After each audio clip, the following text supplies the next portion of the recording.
Hello everyone. In this video, I will show you the best Acer monitor settings for gaming.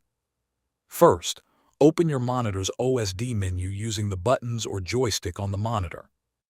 Go to the picture mode setting and select User or Standard. These modes avoid aggressive image filters and provide a more natural-looking picture.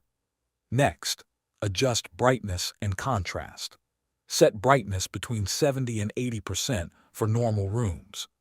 If you play in a dark room, lower it to around 50 to 60% to reduce eye strain. Set contrast between 50 and 70% for a balanced image with good detail. Now find black boost and keep it between 0 and 5. Higher values can make black areas look gray and washed out, reducing image quality.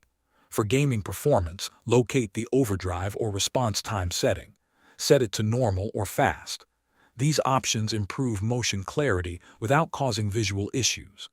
Avoid the extreme setting because it can create inverse ghosting and overshoot.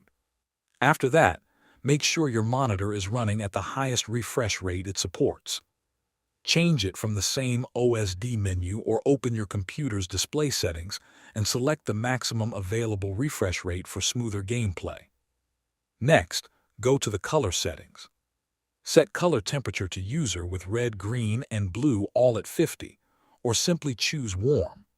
This provides a neutral 6500K color temperature that is comfortable for long gaming sessions. Then set gamma to exactly 2.2. This gives the most balanced image with accurate black levels and shadow detail. Finally, enable adaptive sync. Turn on FreeSync for AMD graphics cards or G-Sync for NVIDIA graphics cards in both the monitor menu and your graphics card control panel. This helps eliminate screen tearing and improve smoothness while gaming. Thanks for watching.